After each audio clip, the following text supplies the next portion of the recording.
Clara May Thornton pressed her mother's silver thimble against her heart and refused to cry. Not here. Not in front of him. Not in front of this whole town that had gathered to watch her shame. The man who'd promised her a new life stood 3 feet away, shaking his head like she was damaged goods at auction. "You won't do," Wade Prescott said. "I need a sturdy woman. You're too small, too old." 23 days on a train, her last $40, everything she owned in one carpet bag, and he was sending her back. If you want to see how Clara's story ends, subscribe to my channel and stay until the very last word. Drop a comment telling me which city you're watching from. I love seeing how far these stories travel. The summer sun beat down on Elk Ridge, Wyoming territory like God himself was angry. Clara May Thornton stood on the depot platform, her worn carpet bag at her feet, watching her future crumble to dust. Wade Prescott crossed his arms over his chest. "I specifically wrote in my letter a sturdy woman, someone who could handle ranch work." "I can work, Mr. Prescott." Clara kept her voice steady. "I've worked my whole life." "Doing what, sewing?" He looked at her hands, small, delicate, stained with years of needle pricks. "I need someone who can haul water, wrangle cattle, not someone who'd blow away in the first Wyoming wind." Behind him, a group of townswomen whispered behind gloved hands. Clara caught fragments of their words. Poor thing. Came all this way. What was she thinking? "I'm stronger than I look, Mr. Prescott." "Ma'am, I don't doubt your spirit." Wade's voice softened just a touch. "But spirit don't move hay bales. Spirit don't birth calves at midnight. I need practical help, not another mouth to feed." Another mouth to feed. Clara felt the words like a slap. She'd been somebody once. Clara May's fine alterations had dressed the finest women in Richmond. Governors' wives, senators' daughters. She'd built that business from nothing after her husband Thomas died and left her with nothing but debt and disgrace. Now she was 54 years old, standing in the red dust of a Wyoming depot, being told she wasn't good enough. "I'll arrange your return passage," Wade said, already turning away. "The eastbound train comes through tomorrow afternoon." "Return to what?" The words escaped before she could stop them. Wade paused. For a moment something flickered across his face. Guilt, maybe. Or pity. Clara couldn't tell which was worse. "That ain't my concern, ma'am. I'm sorry you came all this way, but this arrangement won't work." He tipped his hat and walked toward his wagon without looking back. The townswomen scattered like startled birds, suddenly very interested in shop windows and passing wagons. Nobody offered help. Nobody offered a kind word. Clara stood alone on the platform, the summer heat pressing down on her like a physical weight. What now? She had no money for a hotel, no money for food. The return ticket Wade promised wouldn't come until tomorrow, and even then returned to what the boarding house in New York had given her room to someone else weeks ago. Her children had their own families, now their own struggles. She'd made them promise not to worry about her. "I'll be fine," she'd written. "Mr. Prescott seems like a good man. Wyoming will be a fresh start." Fresh start. What a fool she'd been. Clara picked up her carpet bag and walked toward the edge of the platform. She'd find somewhere to sit, somewhere out of the sun, somewhere she could think without the whole town watching her fall apart. "Ma'am?" The voice came from behind her, deep, rough like gravel in a dry creek bed. Clara turned. The man standing there was the tallest she'd ever seen. 6 feet and 4 inches at least, with shoulders broad enough to block the sun. His hair was silver gray beneath a battered hat, and his face was weathered by decades of mountain wind. But his eyes, pale gray, almost silver, held a gentleness that seemed wrong on such a rugged frame. I couldn't help but see what happened. He removed his hat, a gesture of respect she hadn't expected. That wasn't right, what he did. It's his prerogative, I suppose. Clara lifted her chin. A man has a right to choose his wife. A man has a right to be decent about it. The stranger's jaw tightened. Rejecting a woman in front of half the town like she was livestock that didn't pass inspection that ain't decent. That's cruel. Something in his quiet anger loosened a knot in Clara's chest. She hadn't realized how much she needed someone, anyone, to acknowledge what had just happened to her. "I'm Silas McAllister," he said. "Folks call me Cy." Clara May Thornton. She managed a small nod. Recently of Virginia by way of New York, and apparently going nowhere at all. "You got family back east?" "I have children, grown with families of their own. I didn't want to be a burden." "So you came west looking for a fresh start?" "I came west looking for a life, Mr. McAllister, a purpose, a place where I could be useful to someone." Clara heard the bitterness in her own voice and hated it. "Apparently, I was foolish to hope." Cy studied her face for a long moment. Something shifted in his expression. Recognition, maybe. Understanding. "Where you planning to sleep tonight?" The question caught her off guard. I'll manage." "The depot bench?" She didn't answer. She didn't have to. "Ma'am, I got a proposition for you." Cy turned his hat in his hands, suddenly awkward. "I got a cabin about 4 miles north of here. Mountain cabin. Built it myself years back. It's not much, but it's got a good roof and a stone fireplace, and a creek running past that's cold enough to keep food fresh." "Mr. McAllister, let me finish." He held up a weathered hand. "The cabin's been empty 3 years now. I stay there sometimes when I'm driving cattle through the high passes, but mostly it just sits there collecting dust. You'd be doing me a favor keeping an eye on the place." I couldn't possibly accept. "Why not?" The simple question stopped her cold. "Because I don't know you," she said finally. "Because a woman alone accepting shelter from a stranger people will talk. People already talking." Cy nodded toward the townswomen who had gathered again near the general store, watching this exchange with obvious interest. "Question is, do you care more about their opinions, or about having a roof over your head tonight?" Clara looked at the women, at their judgment, at their whispered condemnation of a woman they didn't know and hadn't bothered to help. "Why would you do this?" she asked, turning back to Cy. "You don't know me either." "No, ma'am, I don't." He met her eyes directly. "But I know what it's like to be alone in the world with nowhere to turn. I know what it's like when folks look at you and see something less than human. And I know that sometimes the only thing standing between a person and despair is one stranger deciding to give a damn."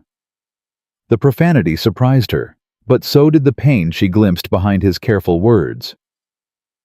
"You've been where I am," she said quietly. "Haven't you? A long time ago." He put his hat back on, pulling the brim low. "Lost everything that mattered. Spent years thinking I deserved the misery. Then somebody helped me when they had no reason to. Changed my whole life. And now you want to do the same for me.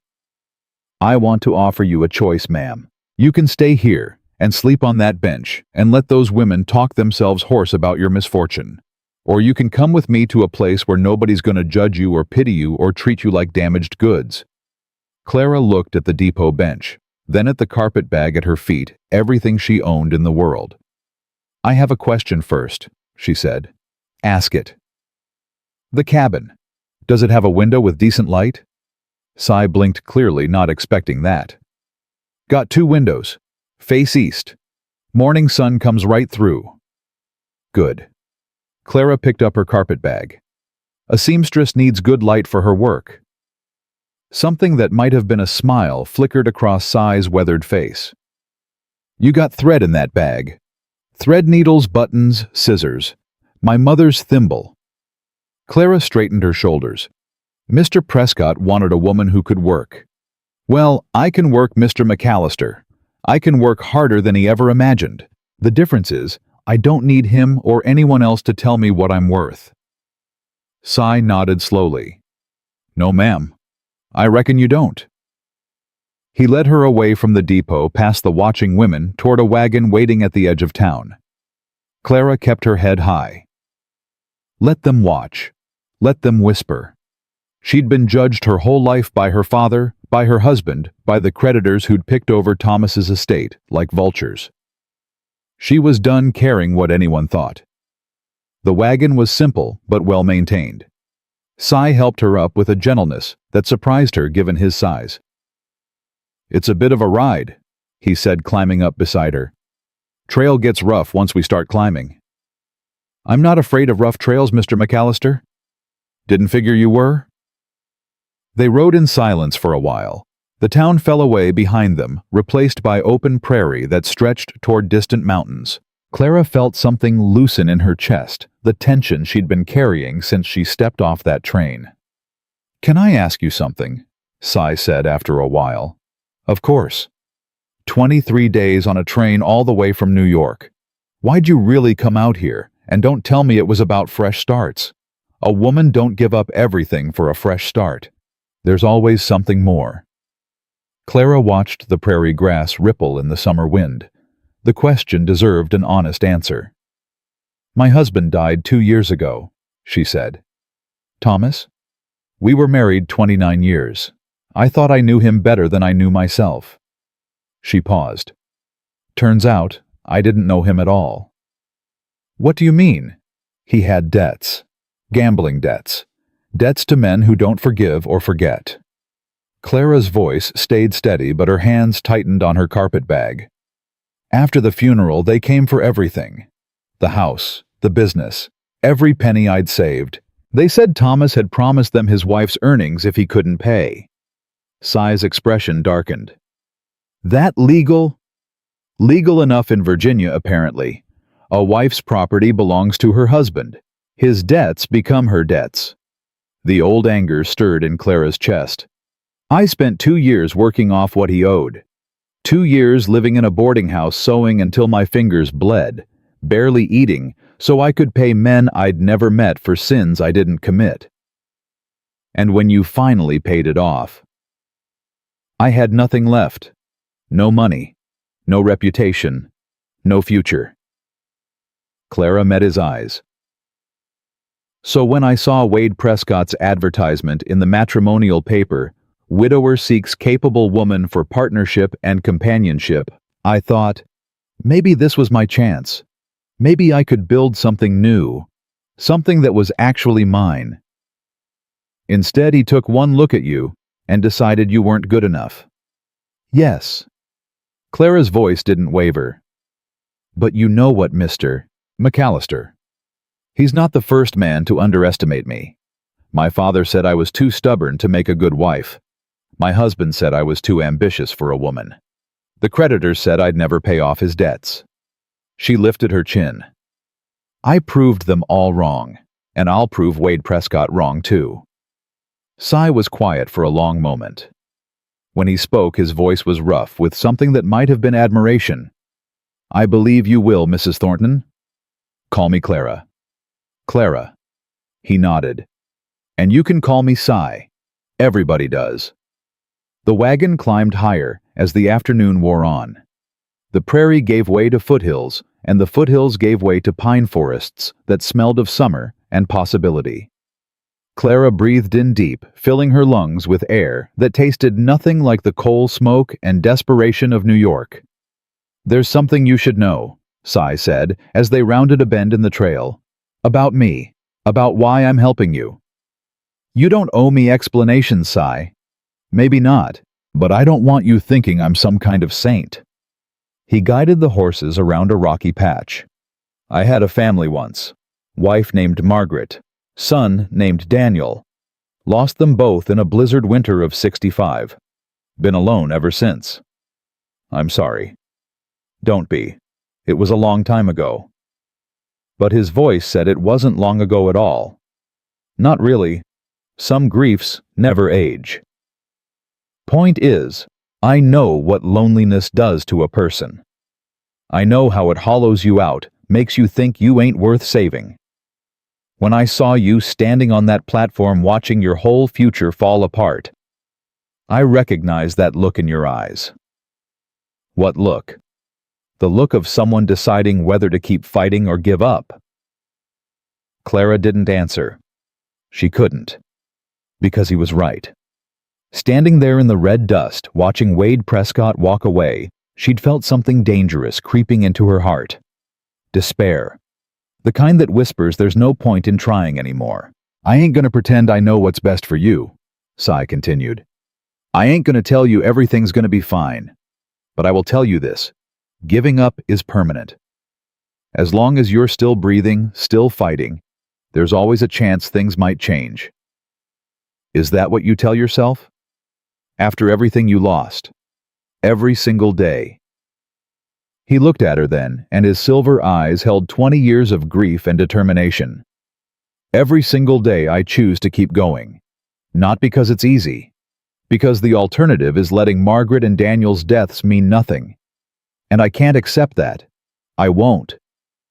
The wagon crested a ridge, and Clara gasped. The valley below was a sea of green wildflowers blooming in waves of yellow and purple, a creek glinting silver in the afternoon sun. And there, nestled against a stand of aspen trees, stood a cabin. It was small, rough-hewn logs, stone chimney, a porch that wrapped around two sides. Exactly the kind of place a man builds when he's trying to disappear from the world. That's it, C said. You're home for as long as you need it. Clara stared at the cabin, at the wildflowers, at the mountains rising behind like a promise she didn't dare believe. It's beautiful, she whispered. It's lonely, Sai corrected. But sometimes lonely is what a person needs. Space to think, time to heal. Nobody judging you, telling you what you're worth. He guided the wagon down the ridge toward the cabin. Clara watched the building grow larger, more real, and felt something she hadn't felt in years. Hope. She crushed it down immediately. Hope was dangerous. Hope had led her to Wade Prescott and public humiliation. Hope had no place in her life anymore. But as Sai pulled the wagon to a stop in front of the cabin, as he helped her down with those impossibly gentle hands, as she stood in the summer sunlight, with wildflowers brushing against her worn skirt, Hope stirred anyway. Stubborn thing Hope.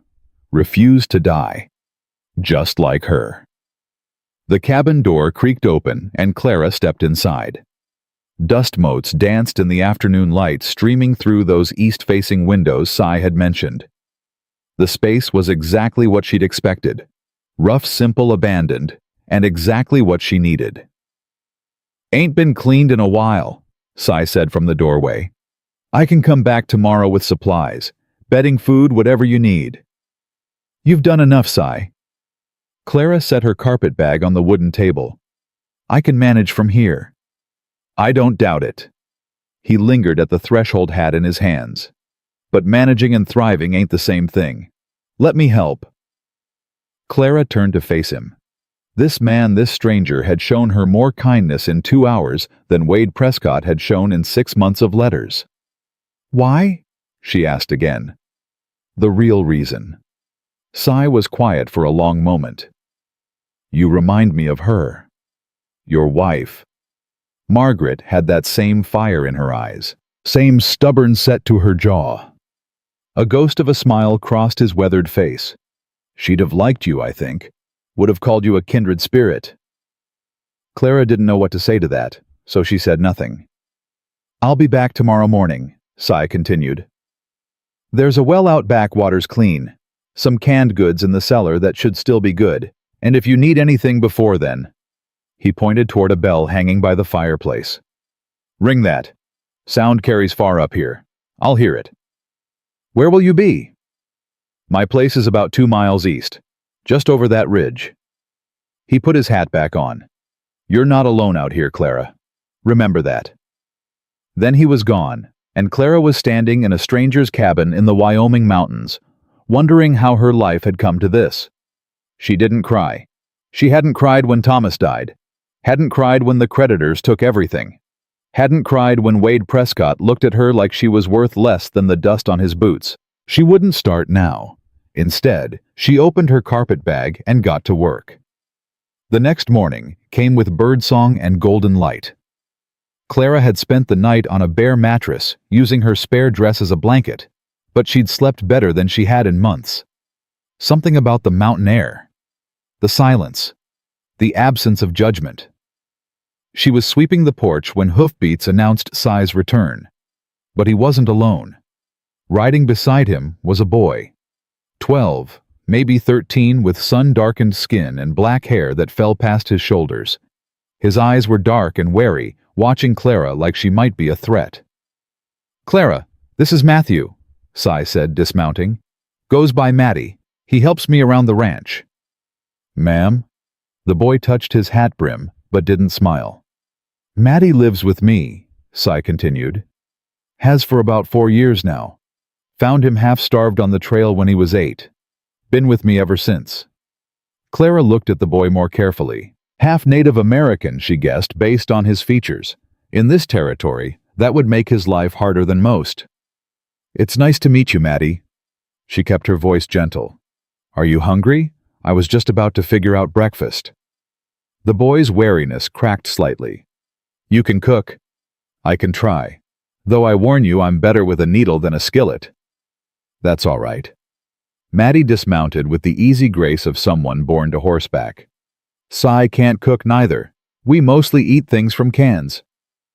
"Matty." Cy's voice held a warning. "What? It's true." Clara felt something she hadn't felt in a long time, the urge to laugh. "Well, maybe I can learn. Would you teach me what grows around here? What's safe to eat?" Matty's eyes widened slightly. "You're asking me? You know this land better than I do. Better than I ever will." Clara met his gaze directly. "I could use a teacher." The boy stood straighter. "I know lots of things. Say taught me about cattle, but I taught myself about plants. My mother—" He stopped abruptly, looking away. "You don't have to talk about her if you don't want to." "She was Arapaho," Matty said quietly. "She died when I was 7. My father, my white father, he didn't want me after that. Said I was too Indian for decent society."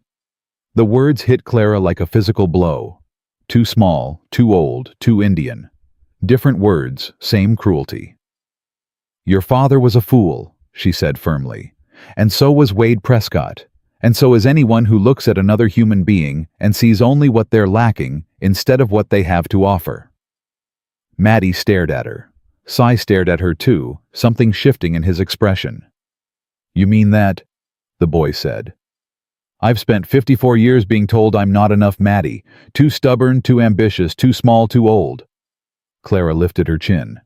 "I'm done believing it, and you should be too." The boy didn't respond. But when they unloaded the supplies, Cy had brought flour salt coffee blankets, even a small mirror. Matty worked alongside her without being asked. It was a start. The first week passed in a rhythm Clara hadn't expected.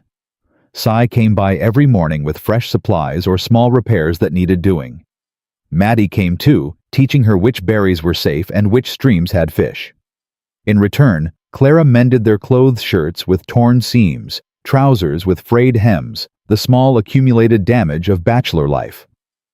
"You're good at this," C observed one evening, watching her stitch a button onto his work shirt. "I should be. I've been doing it since I was 6 years old." Clara bit the thread and examined her work. "My mother taught me. Said a woman who could sew would never starve." Was she right? Mostly. I came close to starving a few times, but the needle always saved me. Clara handed him the shirt. "There, good as new." Cy turned the shirt over in his hands, examining the tiny, precise stitches. "This is fine work. Finer than anything I've seen out here." "That's because nobody out here cares about fine work. They care about durability." "Maybe they just haven't seen what fine work looks like." C met her eyes. "Maybe they need someone to show them." Clara felt heat rise to her cheeks and looked away. "I'm not looking to start a business, Cy. I'm just trying to survive." "Surviving and living ain't the same thing. You told me that yourself." Had she? Clara couldn't remember. The days were blurring together, each one a little easier than the last. "I need to go to town tomorrow," Cy said, changing the subject. "Pick up some tools from the blacksmith. Maddie's coming with me." "All right. You could come too. Get some fresh supplies. See the place in daylight." Clara's stomach clenched. "I don't think that's wise." "Because of the gossip. Because of everything. She stood and walked to the window. Wade Prescott might still be there. Those churchwomen certainly are. Why would I subject myself to their judgment when I have everything I need right here? Because hiding ain't living either. I'm not hiding. I'm recovering. Clara turned to face him. There's a difference. Cy nodded slowly. Fair enough. But the offer stands. Whenever you're ready. He left soon after, and Clara sat alone in the cabin as twilight painted the sky purple and gold. She wasn't hiding. She was healing. There was nothing wrong with taking time to heal. So why did she feel like a coward? The second week brought unexpected visitors. Clara was hanging laundry on the line she'd rigged between two aspens when she heard horses approaching. Her heart seized. Who knew she was here? Who would come looking? But it wasn't Wade Prescott. It wasn't the sheriff or the church ladies or anyone she'd feared. It was a woman, 60 years old at least, with silver hair pinned back severely and eyes that missed nothing. She rode a gray mare with the confidence of someone who'd been on horseback since childhood. You must be the mail-order bride, the woman said, dismounting without waiting for help. Clara straightened her spine. I'm Clara May Thornton, and I wasn't what ordered through the mail like a catalog dress. The woman snorted. Don't matter what you call it. What matters is, you're here now living in Cy McAllister's cabin and the whole town's talking about it. Let them talk. Oh, they will. They are. The woman tied her horse to the porch rail and climbed the steps. I'm Rosie Hawkins. I own the diner in Elk Ridge. C's been buying his supplies from me for 15 years. Clara didn't know what to say. Would you like some coffee? I'd like some answers. Rosie settled into one of the porch chairs like she owned the place. But coffee would help. Inside, Clara's hands trembled as she prepared the coffee. This woman hadn't come to welcome her. She'd come to judge her, to gather gossip for the town's rumor mill. Relax, Rosie said, watching from the doorway. I ain't here to make trouble. Then why are you here? Because Cy McAllister hasn't looked at another woman since Margaret died. 20 years that man's been a ghost, working his cattle raising that half-breed boy, living like he's already in the grave. Rosie's voice softened. Then you show up, and suddenly he's in town every other day buying supplies, asking my opinion on what women like to eat, buying fabric from the general store like he knows what to do with it. Clara nearly dropped the coffee pot. He bought fabric, 3 yards of blue cotton, said it matched someone's eyes. The world tilted slightly. Clara set down the pot and gripped the table edge. I see, she said carefully. And you came here to... What warned me away from him? Hell no. Rosie laughed a harsh, genuine sound. I came to meet the woman who finally woke that man up, and to tell you something nobody else will. What's that? Cy McAllister ain't just some cowboy with a cabin in the mountains. Rosie leaned forward. That man owns more land than anyone in the territory except the railroad. 3,000 acres, timber rights, even a small silver mine that's been producing steady for a decade. Clara's blood ran cold. What? He didn't tell you. Rosie nodded, unsurprised. Of course he didn't. Man's been burned so many times by people who only saw his money. His first wife, Margaret, she loved him before he had a penny. Died before he made his fortune. Every woman since has been more interested in his bank account than his heart. I don't care about his money. No. Rosie studied her face. Then why do you look like you've seen a ghost? Clara sank into a chair. Her legs wouldn't hold her anymore. Because he lied to me. Isso. Did he say he was poor? Clara tried to remember their conversations. He said he was alone, that he lost everything. He let me believe. Let you believe what? That he was just a simple cowboy, that you were equals. Rosie's voice was sharp but not unkind. Seems to me he was trying to find out if you'd treat him the same whether he had money or not. Can't blame a man for that. Clara stared at the rough-hewn table. Cy McAllister owned 3,000 acres, a silver mine, more wealth than she could imagine. And he'd been bringing her supplies every day, watching her mend his shirts, sharing coffee from battered tin cups, like they were both just struggling to survive. "Why are you telling me this?" she asked finally. "Because the church ladies are already buzzing about you. Mrs. Henrietta Cole, that's the head gossip, she's convinced you're a gold digger who trapped Cy with feminine wiles." Rosie snorted. "Never mind that you didn't know about his money. Never mind that he sought you out. In their minds, you're already guilty." "Guilty of what?" "Being an outsider, being alone, being a woman who doesn't fit their neat little boxes." Rosie stood. "I've been that woman too, Clara. My husband died when I was 32. Left me with a diner, 2 mortgages, and a town full of people who said I'd fail. Took me 20 years to prove them wrong." "Did you prove them wrong?"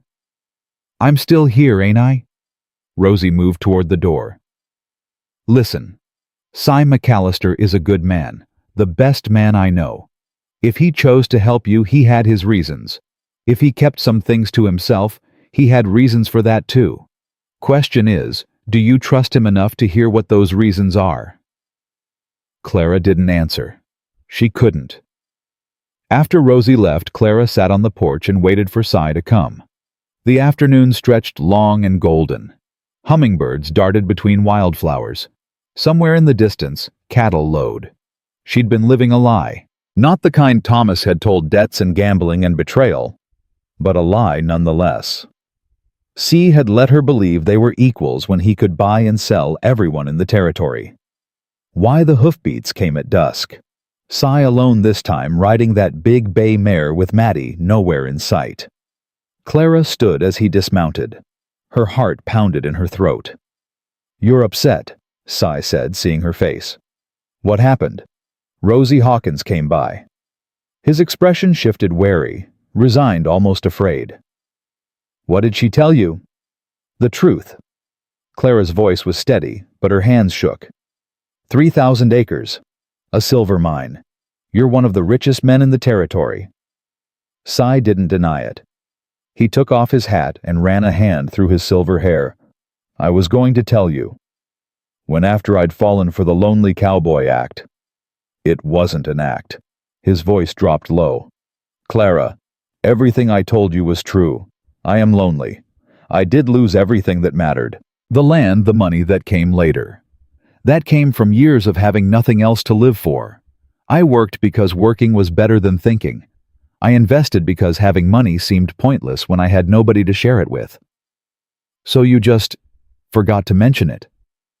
"I didn't forget. I chose." He stepped closer. "When you looked at me that first day, Clara, you didn't see my bank account. You saw a man, just a man offering help. Do you have any idea how rare that is? I don't care about your money. I know you don't."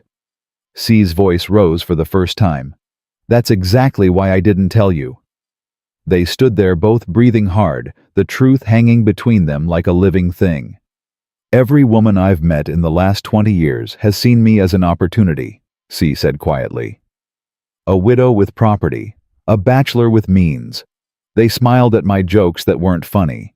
They laughed at stories that weren't amusing. They pretended to care about Maddie when they could barely hide their disgust at having a half-breed child underfoot." "See. But you," he shook his head. "You looked at that boy and asked him to teach you. You mended my shirts like they mattered.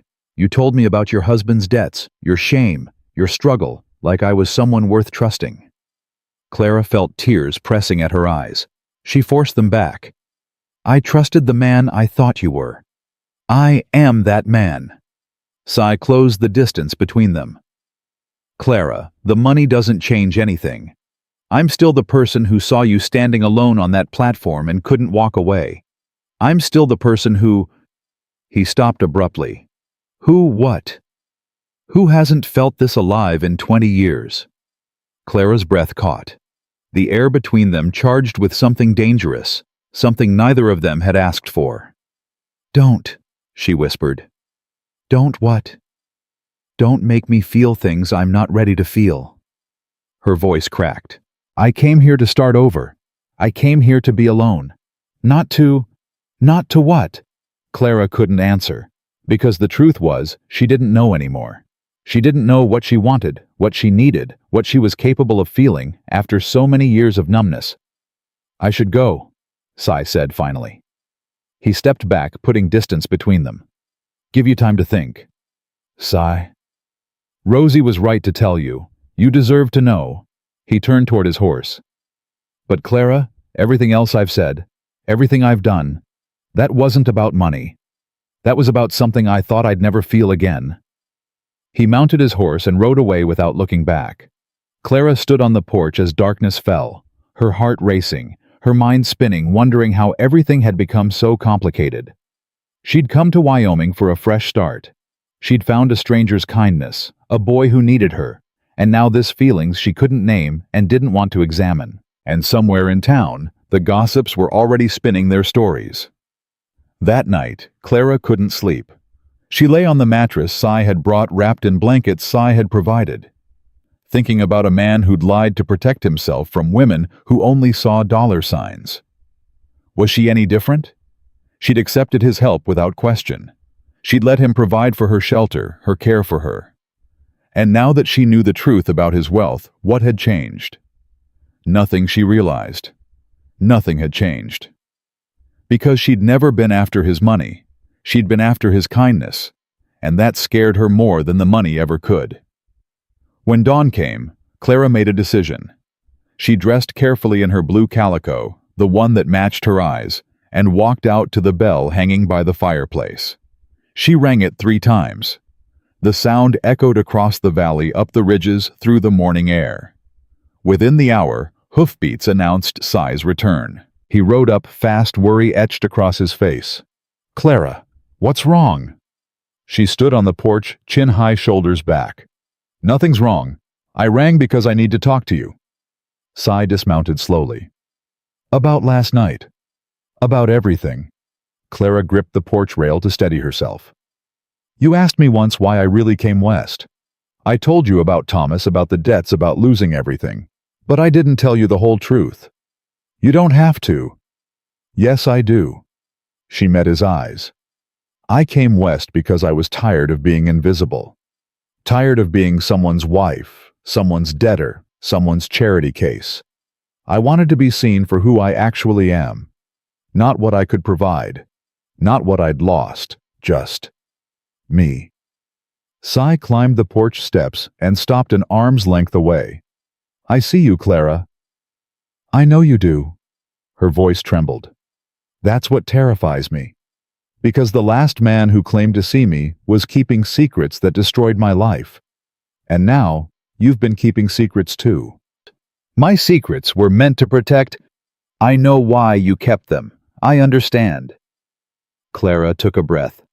"But if this, whatever this is between us, if it's going to be real, I need honesty. Complete honesty. No more surprises." Sai was quiet for a long moment. Then he nodded. "Ask me anything."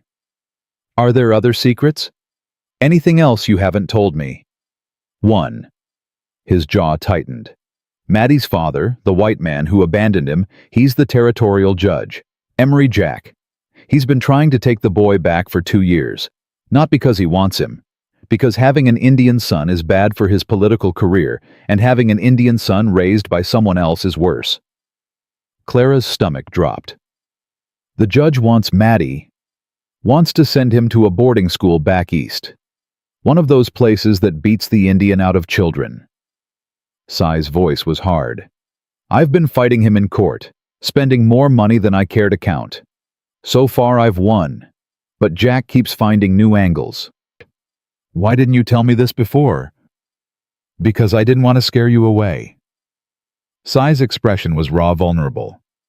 "You've got your own troubles, Clara. Last thing you need is mine piled on top." But Clara was already thinking, already planning. "The judge's wife, is she part of the church ladies group?" Mrs. Emery Jack. Cy laughed bitterly. She's not just part of it. She runs the whole thing with Henrietta Cole. Why? Clara smiled her first real smile in days. Because I think I know how to help you keep Maddie. And it starts with going to town. The wagon rolled into Elk Ridge on a Tuesday morning, and Clara felt every eye in town turn toward her. Cy sat beside her, jaw tight, hands steady on the reins. Maddie rode behind them on his spotted pony, trying to look brave but failing. The boy hadn't stopped fidgeting since they'd left the cabin. "You sure about this?" Cy asked low enough that only she could hear. "No." Clara smoothed her blue calico dress, the one Rosie said matched her eyes. "But being sure never stopped me before." The general store came first. Clara climbed down before Cy could help her, and she walked through those doors like she owned the place. Conversation stopped. 3 women near the fabric bolts turned to stare. The shopkeeper, a thin man with spectacles, froze mid-sentence. "Good morning," Clara said, her voice carrying. "I need thread, white, black, and navy blue, your finest quality." Nobody moved. "Is there a problem?" The shopkeeper recovered first. "No, ma'am, no problem at all." He scurried behind the counter. "Thread, you said we've got several grades." Clara spent 20 minutes selecting supplies. Thread needles, buttons, a measuring tape. The whole time she felt the women watching, judging, whispering. Let them whisper. She had work to do. Outside, Cy waited with the wagon. "How'd it go?" "They stared at me like I was a circus attraction." Clara climbed back up beside him. "Good, let them stare. By the time I'm done, they'll be staring for different reasons." "What's your plan, Clara?" "The church ladies run this town's social life. If I want to help Maddie, I need to get inside that circle. And the only way in is through their weaknesses." "Their weaknesses?" Clara smiled. "Vanity C. Every woman wants to look her best, and I happen to be the finest seamstress between here and San Francisco." Rosie's Diner was their next stop. The older woman looked up from wiping tables as they entered. "Well, well, the hermit descends from her mountain." Rosie's eyes sparkled. "Took you long enough." "I needed time to think." "And now you've thought." Clara sat at the counter. "Now I'm ready to fight." Rosie poured coffee without being asked. "Fight who the gossips, honey. You can't win against small-town talk. It's like fighting the weather." "I'm not trying to stop the talk. I'm trying to change what they're talking about." Cy sat beside her, Maddie hovering near the door like he might bolt at any moment. The boy's eyes darted to every face, every movement searching for threats. "Come here, Maddie." Clara patted the stool beside her. "Sit with us." The boy hesitated. "People are looking." "Let them look. You belong here just as much as anyone." Maddie's dark eyes widened. Then slowly he walked to the counter and sat beside Clara. "Good boy," Cy murmured. The diner door opened. Clara didn't need to turn around to know who'd entered. The sudden chill in the air told her everything. Silas McAllister. The voice was female culture, dripping with false sweetness. "What a surprise seeing you in town, and with company." Clara turned. The woman standing in the doorway was perhaps 55, impeccably dressed, with silver hair, styled in the latest Eastern fashion. Behind her stood 2 other women, clearly followers. "Mrs. Jack," Cy said, his voice flat. "Ladies." So this was the judge's wife, the woman trying to take Maddie away. Clara studied her face, the practiced smile, the calculating eyes, the subtle contempt barely hidden beneath good manners. "And you must be the mail-order bride." Mrs. Jack's gaze swept over Clara like she was inspecting livestock. "The one who wasn't satisfactory to Mr. Prescott." Clara stood. She kept her voice pleasant, her posture straight. "I'm Clara May Thornton, and you're Mrs. Emery Jack, I believe. Your husband is the territorial judge." "That's correct." Mrs. Jack's smile didn't waver. "I must say, Mrs. Thornton, it's rather Bold of you to show your face in town, given the circumstances. What circumstances would those be? Why living alone in Mr. McAllister's cabin, accepting his charity? Surely you understand how that looks to decent folk. Clara felt Cy tense beside her. Maddie's hands clenched on the counter.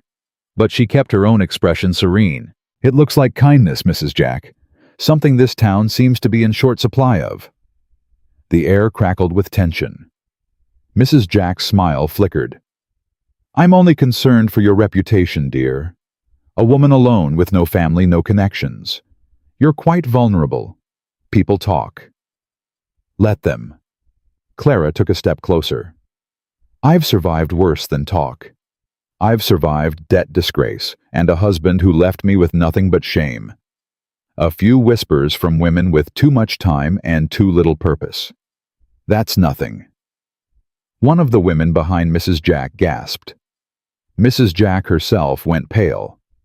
Well, she said, her voice tight, I can see you're not interested in friendly advice. I'm interested in honesty, Mrs. Jack, and honest work. Clara gestured to her carpet bag. I'm a seamstress, the finest you'll find in this territory. If any of your friends need alterations, mending, or custom work, I'm available. My rates are fair, and my quality speaks for itself. She reached into her bag and pulled out a handkerchief, one she'd embroidered the night before, with delicate flowers and intricate lacework. A sample of my work. Feel free to pass it around. Mrs. Jack took the handkerchief automatically. Her eyes widened as she examined the stitching. This is very fine work. Richmond trained. I dressed governors' wives back east. Clara smiled sweetly. But I'm sure the ladies of Elk Ridge have their own talented seamstresses. I wouldn't want to impose.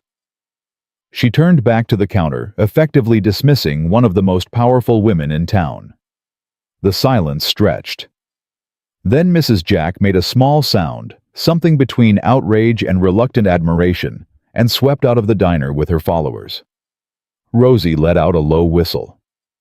Girl, you just declared war on Henrietta Cole's best friend? I know. She'll make your life hell. She'll try. Clara picked up her coffee. But I've learned something about women like her. They respect strength. They despise weakness. If I'd cowered, she'd have eaten me alive. Now she's not sure what to think. Cy was staring at her. Where did you learn to handle people like that? Richmond society makes Wyoming look tame, Cy. I spent 30 years navigating women who could destroy your reputation with a single dinner party invitation. Clara sipped her coffee. This is nothing.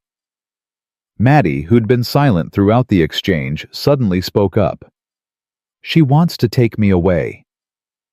Clara turned to the boy. I know. Her husband, the judge, he says I don't belong with Cy. Says I should go to a school where they'll teach me to be civilized. Maddie's voice shook with anger. Like there's something wrong with me. Clara reached out and took his hand. There is nothing wrong with you, Matthew, nothing. The only thing wrong here is a man who abandoned his own son and now wants to erase the evidence. She's right, Cy said. And we're going to fight him, Maddie, every step of the way. But how? The boy's composure cracked. He's a judge. He makes the rules. How can we win against someone who makes the rules? Clara squeezed his hand. By making him look bad in front of people who matter to him. By proving you're better off with Cy than you ever would be at some cold boarding school. And by showing this town that family isn't about blood, it's about choice. How do we do that? Clara smiled. One stitch at a time. The following weeks tested everything Clara believed. She set up her seamstress business from the cabin, riding into town twice weekly with Cy to collect and deliver work. At first, only a few brave souls hired her women desperate enough to ignore the gossip. But Clara's work spoke for itself. A torn wedding dress mended so perfectly, the bride wept with gratitude. A child's christening gown, embroidered with such care, the mother showed it to everyone she knew. A widow's mourning dress, altered to fit her changed body with dignity and grace. Word spread. The gossip shifted. That mail-order bride became Mrs. Thornton the seamstress. "You're turning them?" Cy said one evening watching her work by lamplight. "One dress at a time." "That's the plan." Clara bit off a thread. "These women talk to each other constantly. If I do good work, they have to admit it, and admitting I'm useful is the first step toward accepting me. And after that, we tackle the judge." But the judge wasn't waiting for Clara's timeline. He arrived at the cabin 3 days later, riding a black stallion that matched his black suit and black mood. Cy was in the north pasture with Maddie. Clara was alone. "Mrs. Thornton." Judge Emery Jack dismounted with the air of a man used to being obeyed. "We need to talk." Clara set down her sewing and stood. "About what, Judge?" "About your influence on my son." "Your son?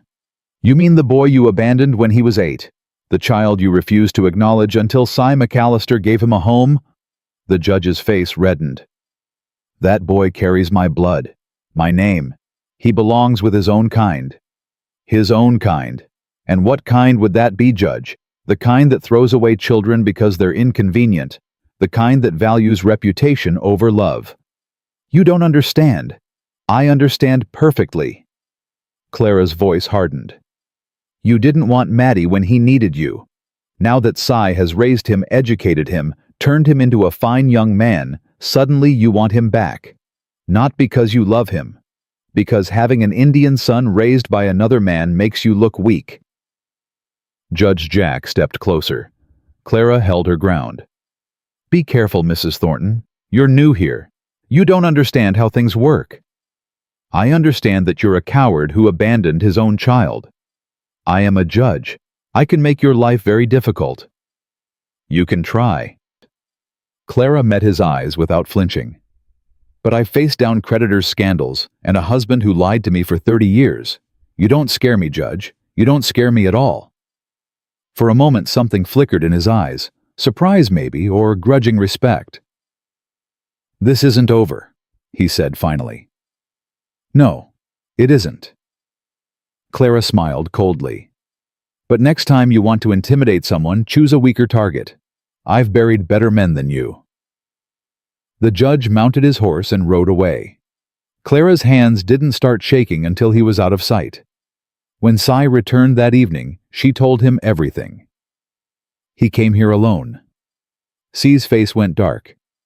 "He threatened you. He tried. I don't think he expected resistance." "Clara, this is serious. Jack has power in this territory. Real power. If he decides to come after you, then let him come." She touched his arm. "I'm not afraid, Cy. Not anymore. I spent too many years being afraid of powerful men. Thomas the creditors, Wade Prescott. I'm done letting fear control my life." Cy stared at her. Then he did something unexpected. He laughed. "What?" Clara frowned. "What's funny?" "You are." He shook his head, still chuckling. "Clara May Thornton standing on my porch telling a territorial judge she's buried better men than him. Margaret would have loved you." "You keep saying that." "Because it's true." Cy sobered. "She was fierce too. Stubborn. Wouldn't back down from anyone." He paused. "I've been thinking about something Rosie said, about how I haven't looked at another woman in 20 years. Clara's heart stuttered. "See, let me finish." He took her hands, his rough, calloused fingers gentle against her skin. "I loved Margaret with everything I had. When she died, I thought that part of me died too. I've spent 20 years believing I'd never feel that way again. And now I'm not so sure." His silver eyes met hers. "You walked into my life 6 weeks ago, Clara. Rejected alone with nothing but a carpet bag and enough pride to fill the whole Wyoming territory. And somehow, you made me feel things I thought were gone forever." Clara couldn't breathe. I'm not ready for..." "I know." Cy released her hands. "I'm not asking for anything. I'm just telling you the truth. No more secrets, remember." No more secrets, she whispered. They stood in the summer twilight, the space between them charged with possibility. Neither moved to close the gap. The church social is next Saturday, Sai said finally. Big event. Everyone in town will be there. I know. I've been commissioned to make 3 dresses for it. Will you go as my guest? Clara's heart pounded. Going to the church social with Cy McAllister would be a declaration, a statement. The gossips would explode. If I say yes, she said slowly, everyone will assume. Let them assume. Cy's jaw set. I'm tired of hiding Clara. Tired of living like I'm already dead. If you're willing to face these people with me, I'm willing to face whatever comes. Clara thought about the judge's threats, about Mrs. Jack's cold eyes, about all the whispers and judgments waiting for her in town. Then she thought about Maddie, who needed someone to fight for him, and she thought about Cy, who'd shown her more kindness in 6 weeks than she'd received in 6 years. Yes, she said. I'll go with you. Cy's smile transformed his weathered face. For a moment, he looked 10 years younger. Then we'd better make sure you have the finest dress at the social. Something that'll make every woman there green with envy. I'm a seamstress, Cy. I'll make my own dress. I know you will. He pulled something from his pocket, a small velvet pouch. But maybe you'll use these. Clara opened the pouch.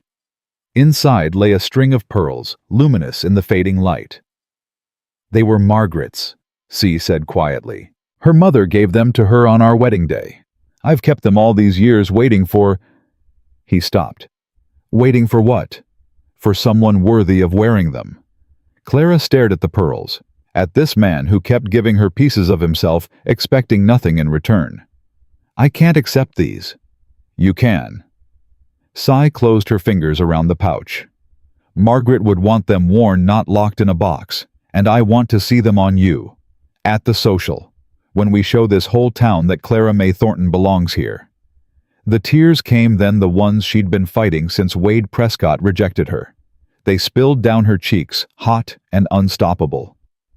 Cy pulled her close, his arms wrapped around her strong and steady, and Clara buried her face in his chest and wept.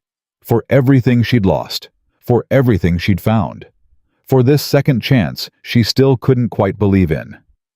It's all right, Cy murmured against her hair. I've got you. I've got you. And for the first time in years, Clara May Thornton believed she might actually be home. But 3 miles away in his study in Elk Ridge, Judge Emery Jack was writing a letter.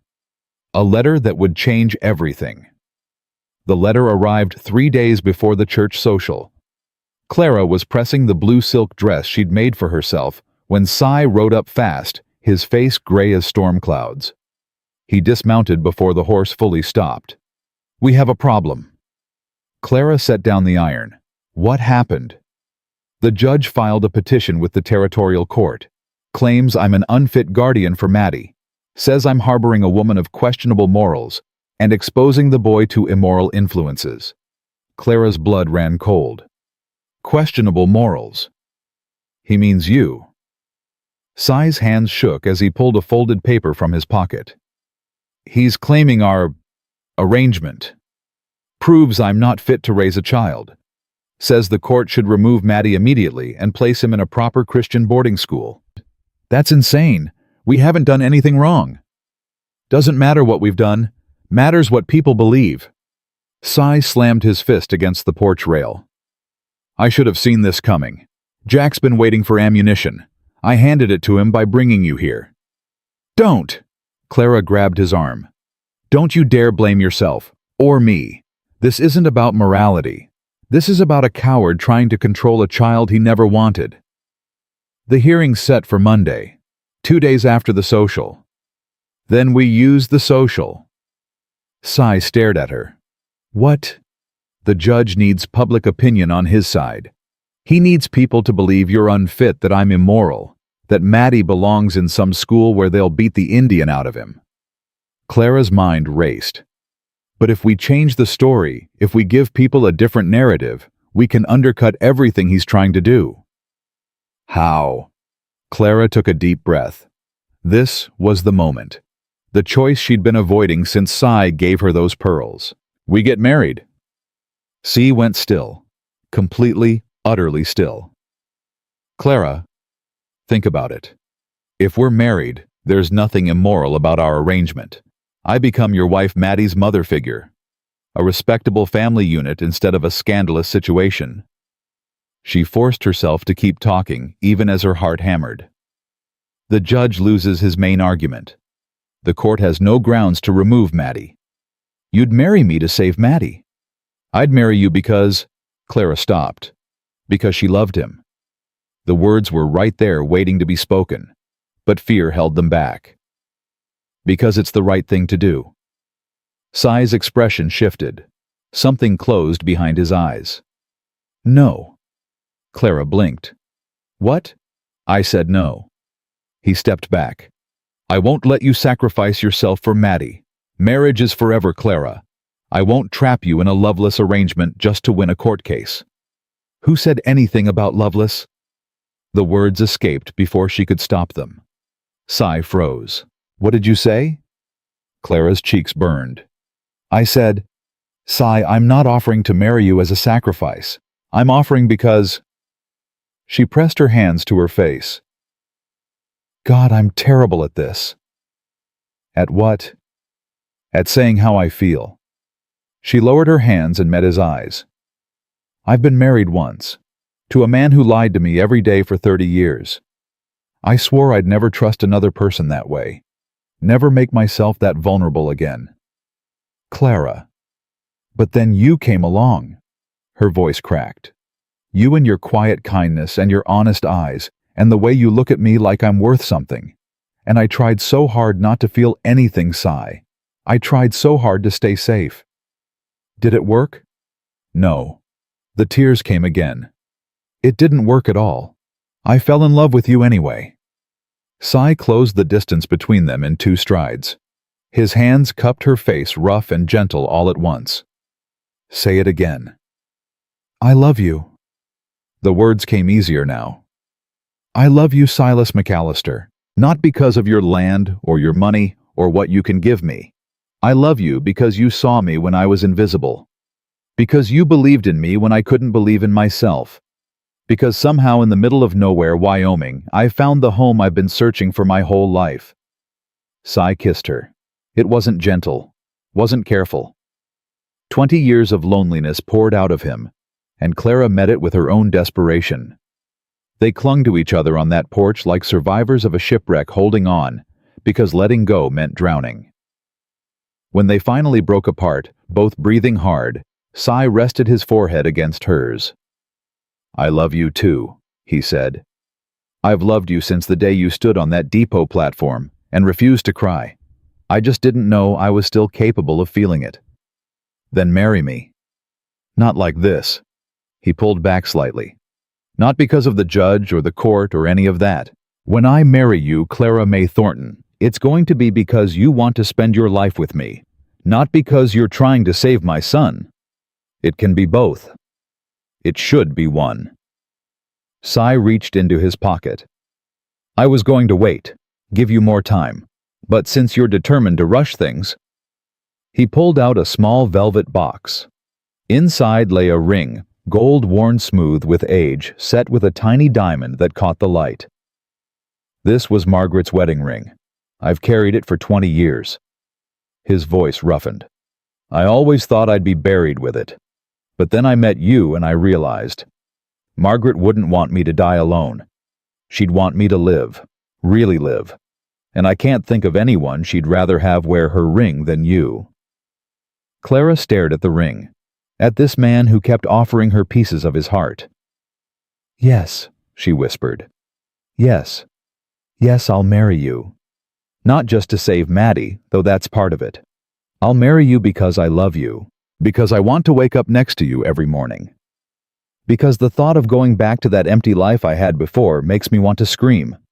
Sai slipped the ring onto her finger. It fit perfectly. "Saturday," he said. "At the church social. In front of everyone." The judge will be there. Mrs. Jack. All the gossips. I know. Cy's smile was fierce. Let them watch. The church social transformed Elk Ridge's town square into something almost magical. Paper lanterns hung from every post. Tables groaned with food. Music drifted from a makeshift bandstand where 3 old-timers played fiddle guitar and harmonica. Clara arrived on Cy's arm, wearing her blue silk dress and Margaret's pearls. Maddie walked beside them, scrubbed clean, and wearing a new shirt Clara had made. Silence rippled through the crowd as they entered. Conversation stopped. Eyes tracked their every movement. They're staring, Maddie muttered. Let them, Clara said. We have nothing to hide. Rosie Hawkins appeared at Clara's elbow. Well, don't you look like you're about to set something on fire? Just the judge's plans for Maddie. Heard about the petition. Rosie's eyes were sharp. Also heard you and Cy are planning something dramatic. Where did you hear that? Honey, I run a diner. I hear everything. Rosie squeezed her arm. Whatever you're planning, I'm with you. So are a lot of folks. What do you mean? I mean the judge has made enemies. People who smile at his face and curse him behind his back. You're not as alone as you think. Before Clara could respond, a familiar voice cut through the murmur of the crowd. Mrs. Thornton. Or should I say Miss Thornton? Since I understand your marriage to Mr. Thornton was complicated by certain financial irregularities. Clara turned. Judge Emery Jack stood behind her, his wife on his arm, both of them dressed in expensive Eastern fashion that screamed wealth and power. Judge, Mrs. Jack. Clara kept her voice pleasant. How kind of you to notice my presence. Hard not to notice. The judge's smile didn't reach his eyes. You've become quite the topic of conversation in our little town. I imagine I have. But then so have you, Judge. What's that supposed to mean?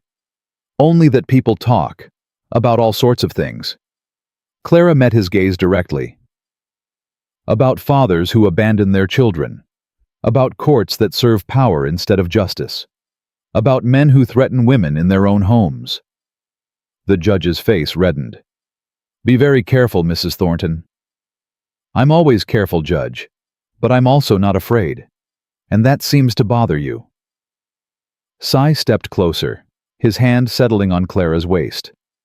Is there a problem here? No problem. The judge's smile was thin as a blade. Just having a friendly conversation with your house guest. My fiancé, actually. The word landed like a thunderclap. Mrs. Jack's gasp was audible. The judge's face went pale, then red, then pale again. Your fiancé? That's right. Cy's voice carried across the suddenly quiet crowd. Clara May Thornton has agreed to become my wife. We're getting married tonight, right here, in front of God and everyone. The crowd erupted. Whispers became exclamations.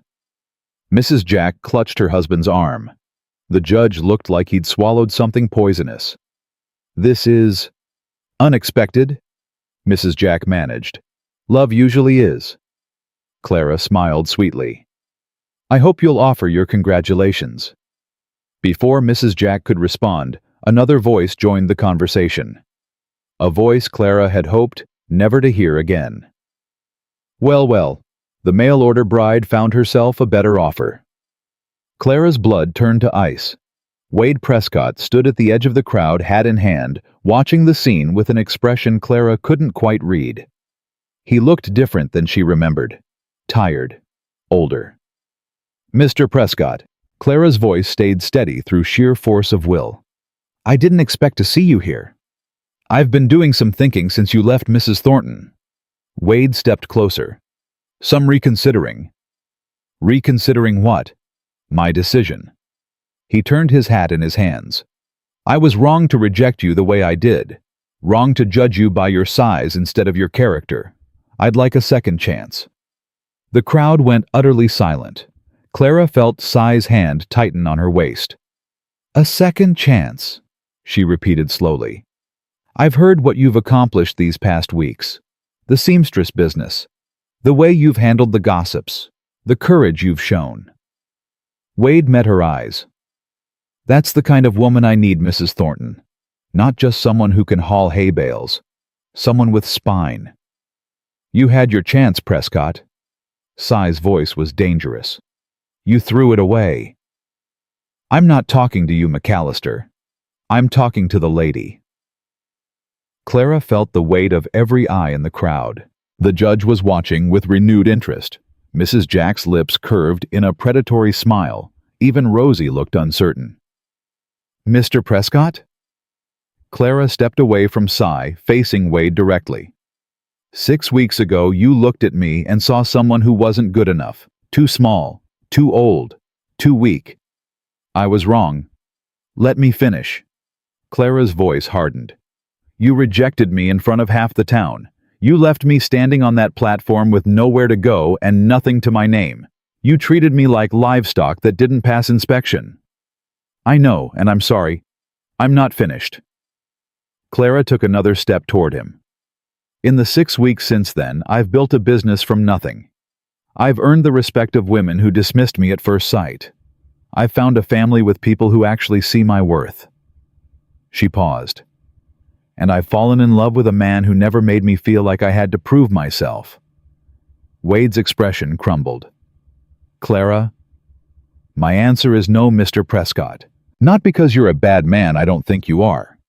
But because I deserve better than someone who only values me after I've proven myself to others. She turned back to Cy. I deserve someone who saw my value from the very beginning. C pulled her close. That's my girl. The judge cleared his throat. This is all very touching, but it doesn't change anything. My petition stands. The court will decide. Actually, Judge, I'm afraid the court won't get the chance. A new voice joined the chaos. Clara turned to see Reverend James Woolsey pushing through the crowd, a sheaf of papers in his hand. What is this? The judge demanded. These are affidavits. The Reverend held up the papers. Signed statements from 17 residents of Elk Ridge testifying to Mr. McAllister's fitness as a guardian, including statements about the care Matthew has received, the education he's been given, and the love he's been shown. Those don't matter. These do. Rosie Hawkins stepped forward holding her own papers. Bank records showing you've been paying witnesses to testify against Cy. Letters proving you offered the boarding school a substantial donation if they'd accept Matthew immediately before any court ruling. The judge's face went white. Where did you get those? Your maid has a conscience, Judge, and a soft spot for children who deserve better than what you're offering. Rosie handed the papers to the Reverend. There's also a statement from Matthew's mother's family. The Arapaho relatives you pretended didn't exist. They're more than willing to testify about how you treated her before she died. Mrs. Jack gripped her husband's arm. Emery, what is she talking about? Nothing. Lies. All of it. It's the truth, Maddie said. The boy stepped forward, his dark eyes blazing. Clara had never seen him look so fierce. My mother loved you, Maddie said to the judge. She died believing you'd take care of me. Instead, you threw me away like garbage. You let me starve. You let me wander the territory alone at 8 years old. His voice cracked. Cy found me half dead by the road. He saved my life. He taught me to read, to ride, to be a man. You did nothing. Matthew, don't call me that. The boy's fists clenched. You don't have the right. I'm not your son. I'm Cy's son. And no court in the world is going to take me away from the only real family I've ever had. Clara felt tears streaming down her face. She wasn't the only one. Half the crowd was crying. The judge looked around, seeing the shifted expressions, the hostile stares, the reality that his carefully constructed power was crumbling. This isn't over, he said through clenched teeth. Yes, it is. Cy stepped forward. You're done, Jack. Done threatening my family. Done pretending you have any claim to that boy. Done using your position to hurt people who can't fight back. What are you going to do? You can't touch me. I'm a judge. Not for long. Rosie held up another paper. I also have a letter here from the territorial governor. Seems he's very interested in reviewing your conduct. Something about complaints from other families you've terrorized. The judge's face went from white to purple. His wife was backing away, already distancing herself from the scandal. You'll pay for this, he hissed at Clara. All of you. No. Clara's voice was calm. You'll pay for this. Every abandoned child, every abused mother, every person you've crushed under your power. They'll all have their justice now. The judge turned and pushed through the crowd, his wife hurrying after him. The silence stretched for a long moment. Then someone started clapping. It was Rosie, then the Reverend, then others, one by one, until the whole square thundered with applause. Maddie grabbed Clara in a fierce hug. Thank you, he whispered. Thank you.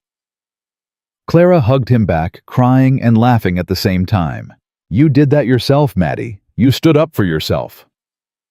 Cy pulled them both close, his arms wrapping around his family, his whole family finally complete. The wedding, Rosie called out. Weren't we promised a wedding? Clara looked up at Cy. He was grinning like a fool. Well, Mrs. Thornton, soon to be McAllister. What do you say? Clara wiped her eyes. She looked at the crowd. The people who judged her, then accepted her, now celebrated her. She looked at Maddie, who was finally free. She looked at Cy, the man who'd seen her when she was invisible. I say it's about time, she said. Let's get married. The Reverend performed the ceremony right there in the town square. Clara wore her blue silk dress and Margaret's pearls. Cy wore his best shirt, the one Clara had mended weeks ago, when she was just a stranger seeking shelter. Maddie served as ring-bearer, holding the same ring Cy had carried for 20 years. When they said their vows, Clara's voice didn't waver. Neither did Cy's. I promise to see you, he said, every day for the rest of our lives. I promise to keep fighting. She replied, for us, for our family, for everything we've built. They sealed it with a kiss while the whole town cheered. And somewhere in the crowd, Wade Prescott watched the woman he'd rejected marry another man.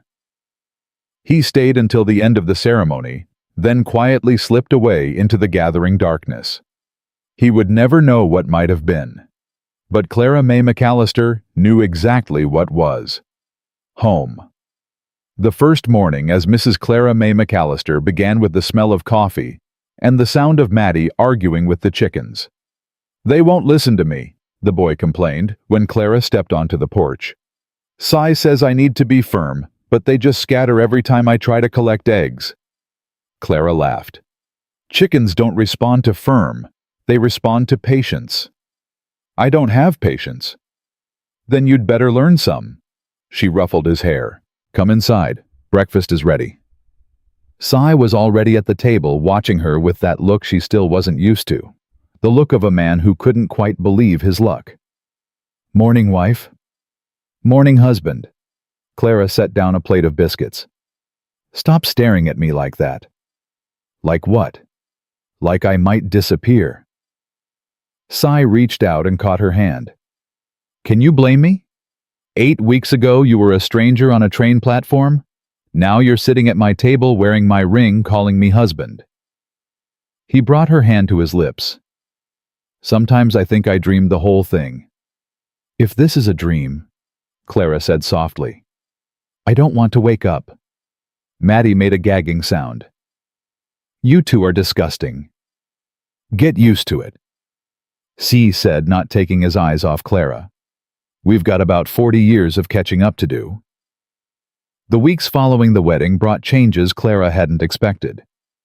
Judge Emery Jack resigned 3 days after the church social. The territorial governor launched an investigation into his conduct, and what they found was worse than anyone imagined. Bribes, threats, families torn apart by false rulings, children stolen from loving homes and sent to institutions that paid him kickbacks. They're saying he might go to prison, Rosie reported, leaning on Clara's sewing table. His wife's already filed for divorce, moved back east to live with her sister. Good riddance to both of them. Clara snipped a thread. Though I feel sorry for any eastern town that has to deal with Mrs. Jack's social climbing. Speaking of social climbing, you've got visitors. Clara looked up. Standing in the doorway were 3 women she recognized from the church social. Mrs. Henderson, Mrs. Campbell, and young Mrs. Polk. The same women who'd whispered about her that first day in the general store. Mrs. McAllister? Mrs. Henderson stepped forward, clutching a basket. We've come to apologize. Clara set down her sewing. Apologize for what? For how we treated you when you first arrived. The woman's cheeks flushed with embarrassment. We listened to Mrs. Jack's gossip instead of judging you for ourselves. That was wrong. Very wrong, Mrs. Campbell added. You're a good woman, Mrs. McAllister. Anyone can see that now. Clara looked at the 3 of them, their nervous faces, their clasped hands, their desperate need for absolution. I appreciate you coming, she said carefully, but I want you to understand something. The way you treated me, the whispers, the judgment, the assumption that I was somehow immoral, that hurt. It hurt more than you can imagine. Mrs. Henderson's eyes filled with tears. We know. Let me finish. Clara stood. I'm not telling you this to make you feel guilty. I'm telling you because there will be other women like me. Women who arrive in this town alone without family, without protection. Women who've made mistakes, or been through hard times, or simply don't fit your idea of respectable. We understand. When those women come, I expect you to remember how you treated me. I expect you to do better. Clara's voice softened. That's all I ask. Not apologies, not guilt. Just do better. The 3 women exchanged glances. Then Mrs. Henderson nodded. We will, Mrs. McAllister. We promise. Clara smiled. Good. Now would any of you like some coffee? I was just about to put on a fresh pot. That afternoon, Clara received her biggest commission yet. I need a wedding dress, the young woman said, twisting her hands nervously. My fiancé is the new territorial judge and the ceremony is in 3 weeks. I know it's short notice, but I heard you're the finest seamstress in Wyoming and... Wait. Clara held up her hand. The new territorial judge. Yes, ma'am. Judge William Thornton. No relation to you. I don't think, though he said... Thornton. Clara's heart stopped. Did you say Thornton? Yes, ma'am. He arrived last week from Virginia. He's... The room spun. Clara gripped the table edge. Mrs. McAllister, are you all right? I'm fine. Clara forced herself to breathe. Where is this Judge Thornton now? At the courthouse, I believe. Why? Clara was already untying her apron. I'll be back. Don't go anywhere. She found Cy in the north pasture and told him everything. William Thornton, Cy repeated. That's your husband's name. Thomas's younger brother. I haven't seen him in 30 years. He cut ties with Thomas after some family dispute, moved to Virginia, became a lawyer. Clara's voice shook. I didn't even know he was still alive. And now he's the new territorial judge. Yes. Cy's jaw tightened. Does he know you're here? I don't know. Maybe. His fiancée knew my name, but she said there was no relation. Clara. Cy took her shoulders. What are you afraid of? I don't know. She pressed her hands to her face. Thomas's family blamed me for his debts, said I should have known, should have stopped him. When the creditors came, they wouldn't help me, not a single one of them. William might be different, or he might be here to make my life hell, to remind everyone that my first husband was a liar and a cheat, to destroy everything I've built. Then let's find out. Cy's voice was steady. Together. Judge William Thornton was not what Clara expected. He was younger than Thomas would have been, mid-50s, with gray hair and shrewd eyes that missed nothing. When Clara and Cy walked into his temporary office at the courthouse, those eyes locked onto her face, with immediate recognition. Clara May Thornton. He rose from his desk. I'd heard you were in the territory. I wasn't sure you'd want to see me. I wasn't sure either. Clara's voice was steadier than she felt. Why are you here, William? Because the position was open and I needed a fresh start. He gestured to the chairs across from his desk. Please, sit. Clara sat. Cy stood behind her, his hand on her shoulder. I owe you an apology, William said without preamble. What my family did to you after Thomas died, refusing to help, blaming you for his mistakes, that was unconscionable. Clara blinked. You're apologizing? I should have done it years ago. William leaned back in his chair. I knew Thomas was a gambler.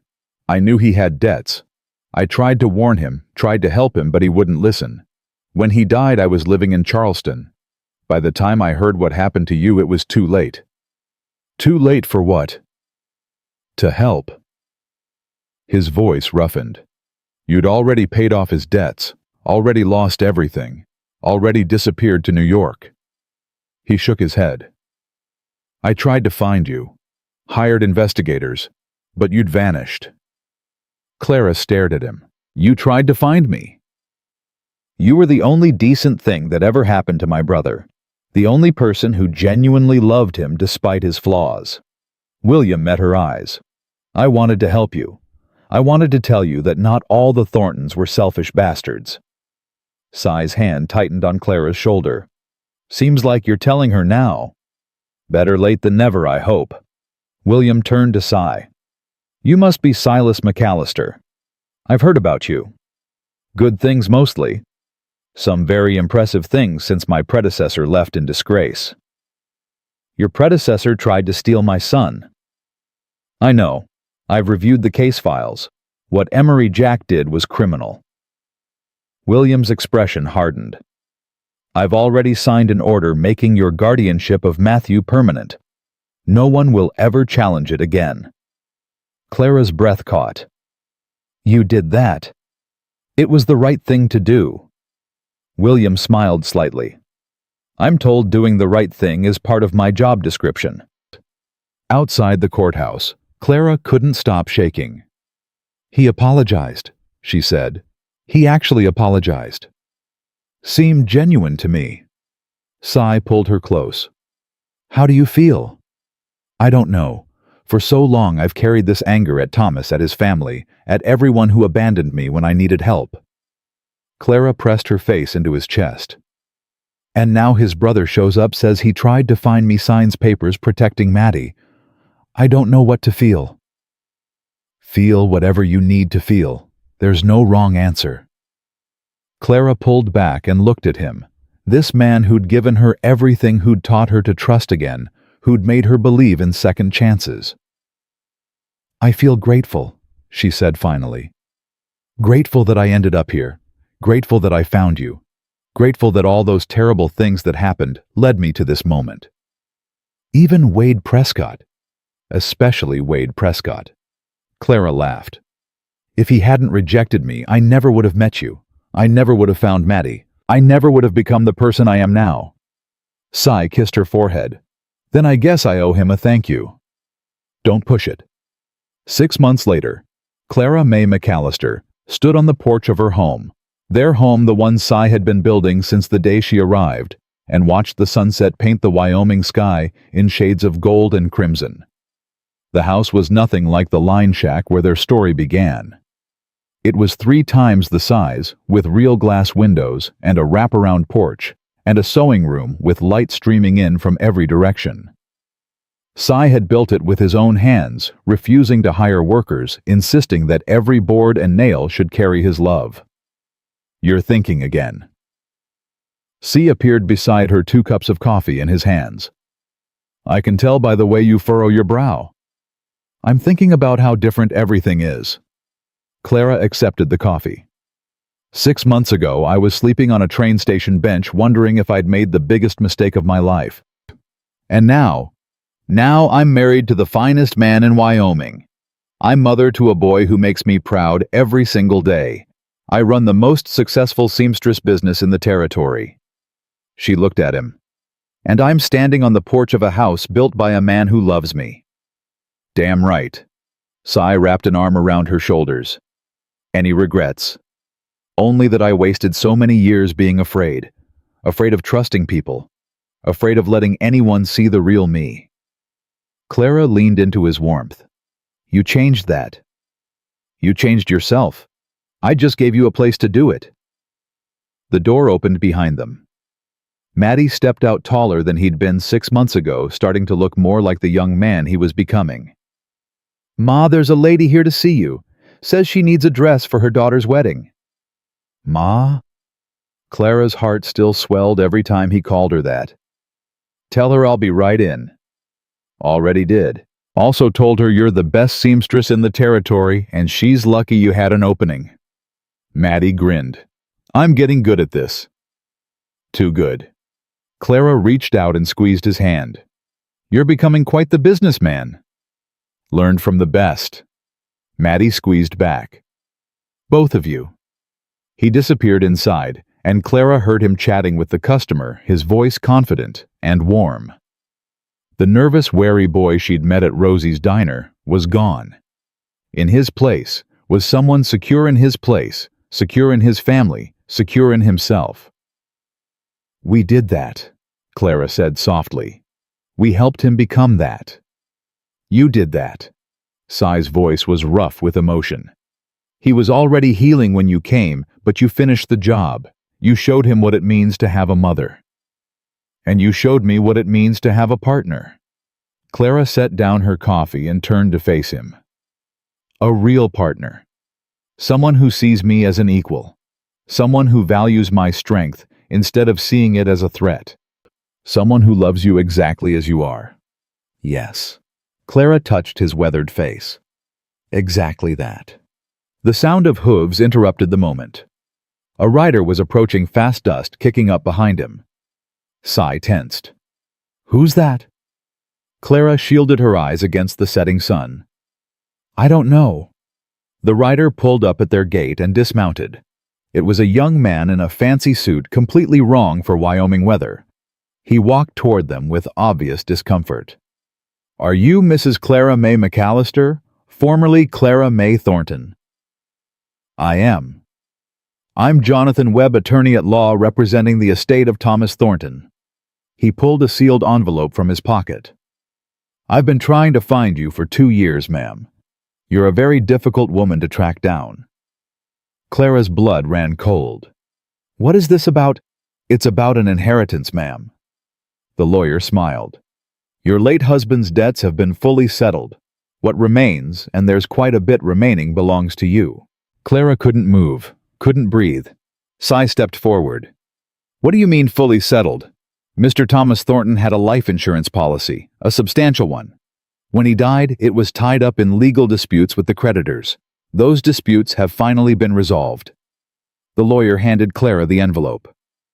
The creditors got their share, but there's still $40,000 remaining. It's yours, Mrs. McAllister. Your husband meant for you to have it. $40,000. More money than Clara had ever imagined. More than Sai's silver mine produced in a year. She opened the envelope with shaking hands. Inside was a bank draft and a letter in Thomas's handwriting. My dearest Clara. She read aloud, her voice trembling. If you're reading this, I'm gone, and the truth about my failures has probably destroyed any love you had for me. I don't deserve your forgiveness. But I hope this money will give you the fresh start I could never provide. You were always too good for me. I knew it the day we married. Live well, my darling. Be happy. That's all I ever wanted for you. Your Thomas. Clara's knees buckled. Sai caught her before she fell. He knew, she whispered. All those years he knew he was in trouble. He took out insurance to protect me. He was still a liar, Sai said quietly. He still kept secrets. I know. Clara wiped her eyes. But he loved me. In his own broken way, he loved me. What do you want to do with the money? Clara looked at the bank draft. $40,000. Enough to build an empire. Enough to become one of the wealthiest women in the territory.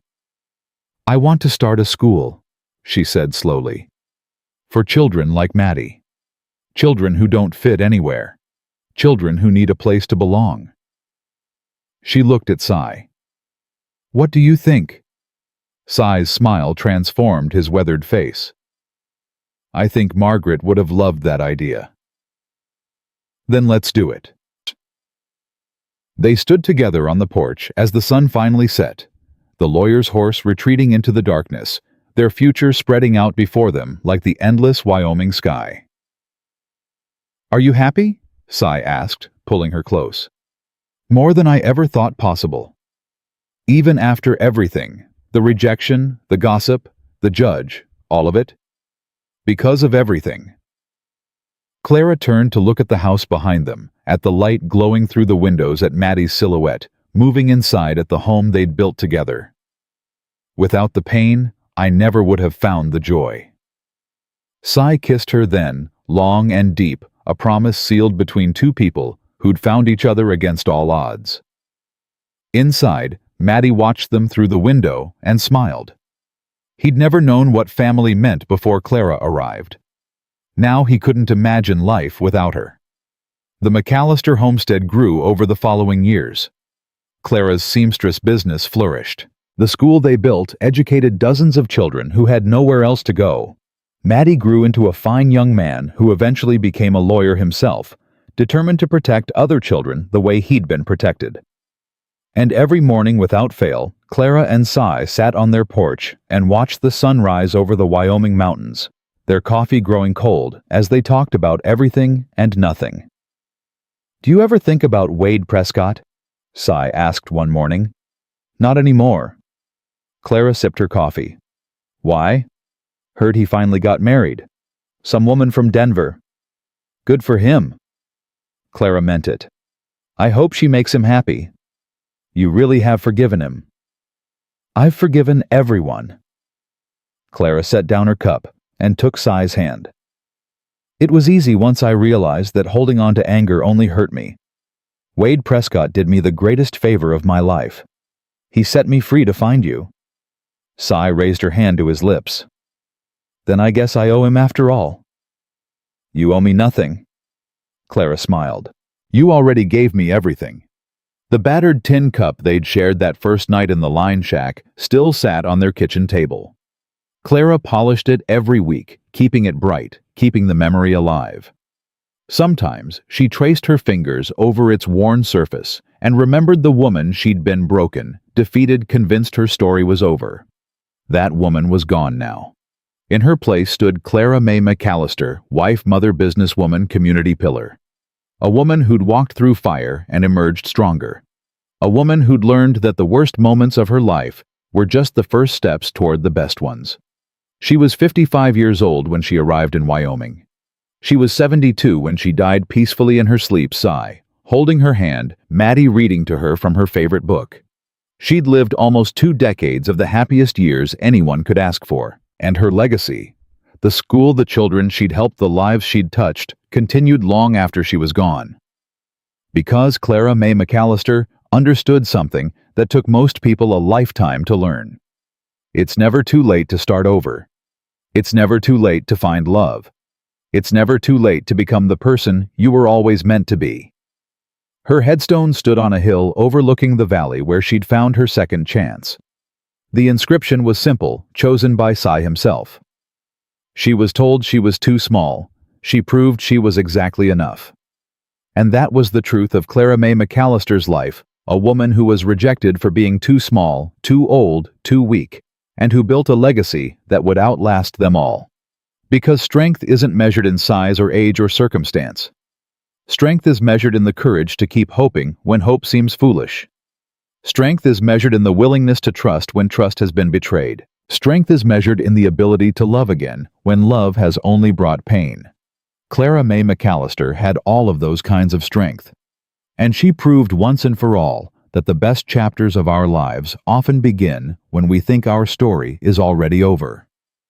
If this story touched your heart, if you believe in second chances and the power of love to transform us, then share it with someone who needs to hear this message today.